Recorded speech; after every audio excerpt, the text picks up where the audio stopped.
Today I'm sewing and sharing another fabulous free pattern. This is the Orchard Top and Dress by Helen's Closet Patterns. I've sewn both versions of this pattern, the dress and the top. The only difference in the construction is that you'll omit the pockets for the top version. I've left a link to the pattern below so you can check out all the details, grab a copy, and sew along with me. So grab that pattern, cut out your fabric, mark your notches, and let's get started. On your strap pattern piece, you have notches indicating where we're going to be placing our interfacing. I've marked my notches onto my straps using pins. Now I'm going to take my straps to the ironing board and fuse my interfacing between these pins. Do this for both straps, applying that interfacing to the wrong side of the fabric. Now we're going to take both of these straps back to the ironing board and fold both of the long raw edges to the wrong side so that they meet each other in the middle. And then we're going to fold that once more in half, all the way across so that the raw edges are concealed. Do this to prepare both of your straps, as well as both of your neck bindings. Open out the folds of one of your neckline bindings and find the center. Also find the center of your neckline on one of your main dress pieces. Place the right side of your neckline binding piece on the wrong side of your dress and pin in place along the neckline. Now take this to your sewing machine and sew the binding along your neckline with a 3/8 inch seam allowance. The 3/8 inch seam allowance should align with the crease in your binding that we made with our iron, the crease closest to the pinned raw edges.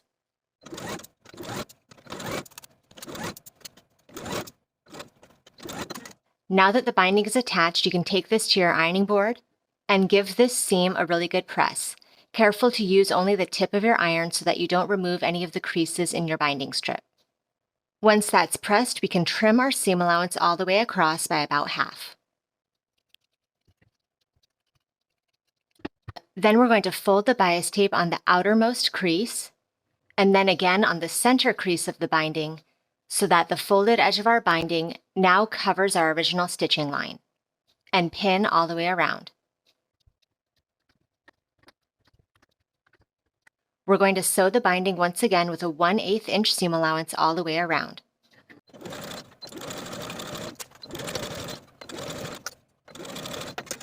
Repeat all of these steps, attaching your neckline binding to both your front and back dress pieces. Trim away the excess binding from either side of your neckline. To prepare our pockets, first we want to finish the outside curves for both pockets for both sets. Using a zigzag stitch or your serger, finish those outer curves.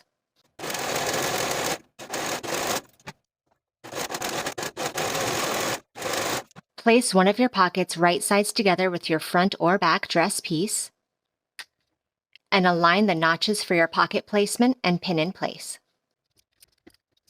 Do this on both sides of your dress.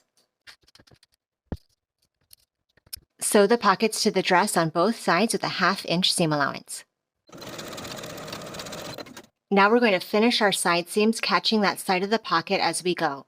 You can use a zigzag stitch or your serger, and do this for both sides of your dress. Take your pocket and flip it over its seam. We're going to understitch.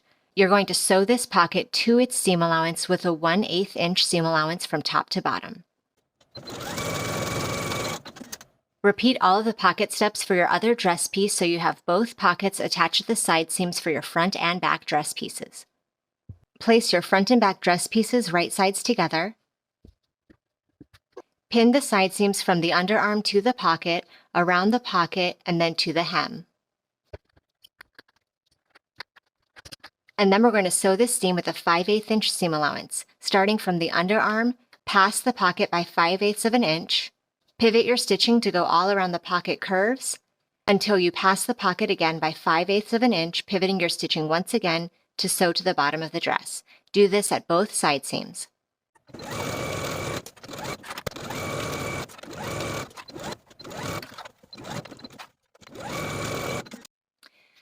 Grab your strap piece and unfold the pressed folds, and then match the short edges.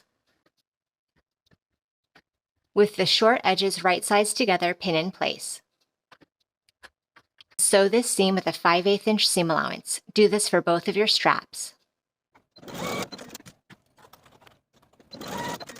Trim that seam allowance to about 1/4 inch, and then press that seam open.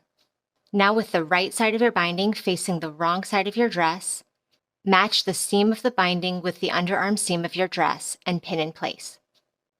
And then continue pinning around the arm side. Now we can sew the binding to the arm side, again following the crease in our binding. This should be a 3/8 inch seam allowance all the way from one side of the dress to the other.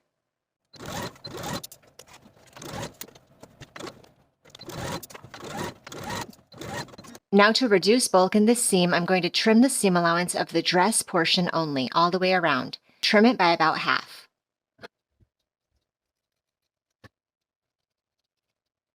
Now we're going to bind the armhole in the same way as we did for the neckline, folding the strap piece along the outermost pressed line, and then folding it again along its center crease.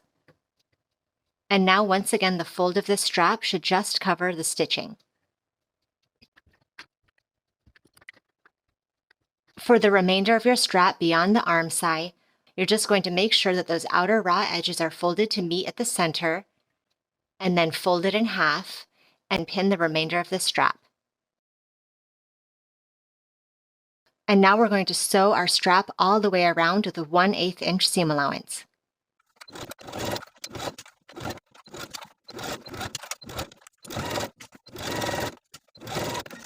Repeat all of these steps to attach your other strap to your other arm side. And the very last step is to hem the bottom of the dress. The hem allowance for this dress is 1/2 inch. I've gone to my ironing board and pressed up the bottom raw edge of the dress by 1/2 inch.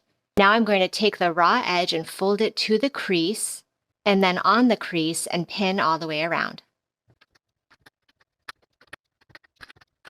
Once you have that hem pinned all the way around, take it to your sewing machine and edge stitch close to that inner fold all the way around, and you're all done with your dress.